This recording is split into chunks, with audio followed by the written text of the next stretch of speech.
अस्सलाम वालेकुम फ्रेंड। आज का जो हमारा टॉपिक है उस टॉपिक का नाम है हमारे पास कॉम्प्लेक्स नंबर्स। और इस सीरीज में हम बहुत लंबी चौड़ी बात नहीं करेंगे। इसमें हम सिर्फ उन सवालों को डिस्कस करेंगे जो पेपर में जो है वो मोस्टली अगर होते हैं, जो आते हैं। कुछ थ्योरी को डिस्कस करेंगे और उसके बाद हम डायरेक्ट सवाल को स्टार्ट करेंगे। तो कॉम्प्लेक्स नंबर्स को बेसिकली रिप्रेजेंट किया जाता है जेड से, और जेड में एक पार्ट होता है एक्स और एक पार्ट होता है वाई। सर ये एक्स और वाई क्या है? बेसिकली एक्स जो है वो बच्चों आपके पास क्या है? Real part of Z. तो रियल पार्ट ऑफ जेड हो गया एक्स, और हमारे पास इमेजिनरी पार्ट ऑफ जेड क्या हो गया? इमेजिनरी पार्ट ऑफ जेड हो गया हमारे पास वाई। सही है बच्चों। अब लेट से हमारे पास सवाल है z is equal to 2+3 iota. ये जो i है इसको आयोटा कहा जाता है और इसी की वजह से इमेजिनरी पार्ट बनता है। तो बच्चों हमारे पास रियल पार्ट ऑफ z क्या हो गया? रियल पार्ट ऑफ z हो गया हमारे पास 2। इमेजिनरी पार्ट ऑफ z हमारे पास क्या हो गया? इमेजिनरी पार्ट ऑफ z हो गया हमारे पास 3। अब अगर कोई किसी स्टूडेंट को आयोटा के बारे में नहीं पता तो मैं ये बता देता हूँ कि आयोटा स्क्वायर की जो वैल्यू होती है वो होती है -1। सही है। लेट से हमारे पास सवाल आया z is equals to iota, और यहाँ पे लिखा हुआ है 2+3 आयोटा। ठीक है बच्चों, तो इसको अगर हम पहले मल्टीप्लाई करेंगे तो ये हो जाएगा 2 आयोटा प्लस ये हो जाएगा 3 आयोटा स्क्वायर। और आयोटा स्क्वायर तो -1 के बराबर था, तो ये हो जाएगा 2 आयोटा -3। तो इसमें अगर वो कहता है कि बच्चों रियल पार्ट बताइए, तो रियल पार्ट ऑफ जेड हमारे पास होगा -3, क्योंकि इसके साथ आयोटा नहीं लगा हुआ। और इमेजिनरी पार्ट ऑफ जेड क्या होगा बच्चों? इमेजिनरी पार्ट ऑफ जेड होगा हमारे पास 2। तो आई होप मुझे जो है वो आप लोगों को ये वाली बात बहुत अच्छे से समझ में आ गई होगी। तो मैं ये एक्सपेक्ट करता हूँ कि रियल पार्ट और इमेजिनरी पार्ट निकालने में अब आप लोगों को कोई मसला नहीं होगा। ठीक है बच्चों। अच्छा, जेड की रिप्रेजेंटेशन क्या सर सिर्फ एक्स प्लस आयोटा वाई से होती है? ए प्लस आयोटा बी से होती है? नहीं, ऐसा नहीं है। एक्स कॉमा वाई से भी होती है। एक्स कॉमा वाई का मतलब होता है एक्स प्लस आयोटा वाई। ब्लेड से हमारे पास जेड बराबर है 2,3 के।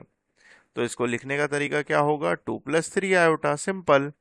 ठीक है। इसी तरह z अगर बराबर है आपके पास 4-5 के, तो इसको लिखने का तरीका होगा 4-5 आयोटा। ठीक है, ये इसकी रिप्रेजेंटेशन होती है। ठीक है भाई। अच्छा जी सर, अगर z लिखा हुआ हो आपके पास 5,6, तो इसको कैसे लिखेंगे? तो बहुत आसान है, 5+6 आयोटा के। सर अगर z बराबर हो आपके पास 3, सपोज कर लीजिए -4, तो सर इसको कैसे लिखेंगे? तो इसको लिखेंगे सर 3-4 आयोटा। तो मुझे पूरी उम्मीद है आपकी इसकी प्रैक्टिस बहुत अच्छे से हो गई होगी। एक सवाल और कर लें। z बराबर है -3, 4 के। तो ये किसके बराबर होगा बच्चों? ये बराबर होगा -3+4 आयोटा। कॉमा हटेगा, प्लस का निशान लगेगा, दूसरे वाले के साथ आयोटा लगेगा। ठीक हो गया बच्चों। तो ये बेसिकली कॉम्प्लेक्स नंबर का एक शॉर्ट इंट्रोडक्शन था, जिसमें हमने रियल पार्ट और इमेजिनरी पार्ट निकालना सीखा। देन उसके बाद हमने ऑर्डर्ड फॉर्म सीखी, ऑर्डर्ड पेयर फॉर्म, इसको कहते हैं ऑर्डर्ड पेयर फॉर्म। ठीक है, एक्स कॉमा वाई को, जिसको हम एक्स प्लस आयोटा वाई से शो करते हैं। नाउ स्टूडेंट्स हम मूव करते हैं कॉन्जुगेट की तरफ। सर कॉन्जुगेट क्या होता है? तो बेसिकली अगर आपके पास z बराबर है आपके पास 2+3 आयोटा के, तो स्टूडेंट्स z बार, इसके ऊपर अगर हम बार लगा दें तो ये कॉन्जुगेट को रिप्रेजेंट करता है, और ये हो जाता है 2-3 आयोटा। सर कॉन्जुगेट में क्या हुआ? बेसिकली कॉन्जुगेट में इमेजिनरी पार्ट ने अपना साइन चेंज किया। लेट से हमारे पास अगर सवाल है z is equals to 2-3 iota के, तो क्या सर कॉन्जुगेट इसका क्या हो जाएगा? 2+3 आयोटा हो जाएगा, सिंपल।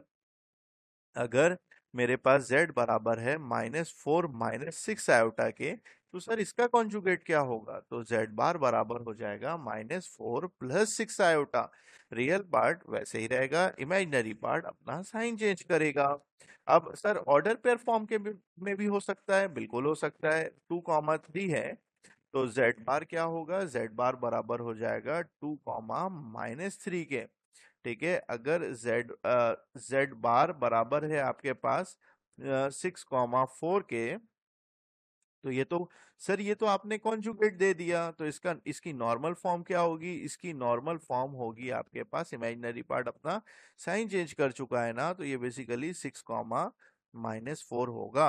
इस कॉम्प्लेक्स नंबर का अगर आप कॉन्जुगेट निकालोगे तो ये आएगा -4 प्लस 4 में कन्वर्ट हो जाएगा, सिंपल। ठीक है स्टूडेंट्स, उसके बाद हम मूव करते हैं अपने आसान से टॉपिक पे, उसका नाम होता है हमारे पास मॉडुलस। बच्चों, अगर आपके पास z बराबर है x प्लस आयोटा y के, तो मॉडुलस ऑफ z बराबर होता है स्क्वायर रूट रियल पार्ट का स्क्वायर प्लस इमेजिनरी पार्ट का स्क्वायर। देखो, मैंने x प्लस आयोटा वाई का स्क्वायर नहीं कहा, मैंने कहा रियल पार्ट का स्क्वायर प्लस इमेजिनरी पार्ट का स्क्वायर। तो होता क्या है बेसिकली कि अगर आपके पास z बराबर है 2 + 3 आयोटा के, तो इसका अगर आपको मॉडुलस निकालना है तो ये किसके बराबर होगा? स्क्वायर रूट 2 का स्क्वायर इज 4, 3 का।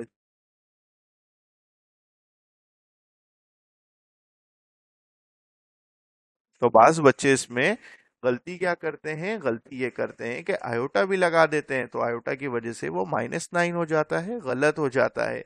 क्यों? क्योंकि स्क्वायर रूट ऑफ -1 जो होता है वो बेसिकली किसके बराबर होता है? आयोटा के बराबर होता है। तो कभी भी आप अंदर माइनस मत लगाना, ठीक है। मॉड जेड बराबर है अगर आपके पास 6 माइनस आयोटा के, ठीक है, तो इसका जो मॉडुलस होगा वो हमारे पास क्या होगा? इसका मॉडुलस हमारे पास होगा 6 का स्क्वायर इज 36, 1 का स्क्वायर इज 1, -1 का स्क्वायर इज ऑल्सो +1। तो ये हमारे पास कितना आ जाएगा आंसर? 37।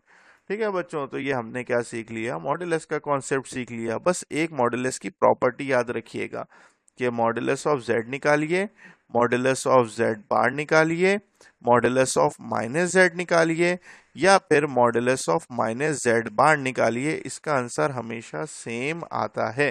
ठीक है बच्चों, तो इसके इसमें हमारे पास बुक में सवालात भी मौजूद है, तो हम उसको भी डिस्कस करेंगे। नाउ स्टूडेंट्स, हम अब एक छोटा सा टॉपिक करते हैं। उस टॉपिक का नाम है हमारे पास addition and subtraction of complex number. Let से हमारे पास z बराबर है, z1 बराबर है 2 + 4 आयोटा के, z2 बराबर है 6 + 2 आयोटा के, और हमें z1 + z2 भी निकालना है, z1 - z2 भी निकालना है। तो सर, अगर मुझे z1 + z2 निकालना होगा तो मैं लिखूंगा 2 + 4 आयोटा प्लस 6 + 2 आयोटा, ठीक है। और उसके बाद मैं अगर ब्रैकेट ओपन करूंगा तो 2 + 4 आयोटा प्लस 6 + 2 आयोटा आएगा। 2 ऐड होगा हमारे पास 6 में, which will become 8, plus 4 add होगा हमारे पास 2 में, विच विल बिकम 6 आयोटा। तो इसको अगर ऑर्डर पेयर फॉर्म में लिखेंगे तो क्या हो जाएगा? 8, 6। और if you want to subtract it, तो z1 - z2 will become 2 + 4 iota -6 minus plus 6 plus हमारे पास 2 आयोटा होगा। तो ये हो जाएगा 2 + 4 आयोटा -6 -2 आयोटा। 2 में से 6 को माइनस करेंगे -4, 4 में से 2 को माइनस करेंगे, हमारे पास 2 आयोटा आ जाएगा। इसकी ऑर्डर पेयर फॉर्म होगी -4, 2। तो ये हमने क्या सीख लिया? Addition and subtraction of complex number. तो मुझे पूरी उम्मीद है आपको ये चीज़ समझ में आई होगी। नेक्स्ट वीडियो में हम इसके बुक के सवालात को डिस्कस करेंगे। अगर कोई भी चीज़ आपको समझ में ना आए तो आप कमेंट सेक्शन में हमसे डिस्कस कर सकते हैं। कोई सवाल अगर आपको मुश्किल लगता है तो उस सवाल को मेंशन करें ताकि हम उसकी अगली वीडियो में सॉल्यूशन बनाकर अपलोड कर सकें। बहुत शुक्रिया, जज़ाकल्लाह, अल्लाह हाफिज़।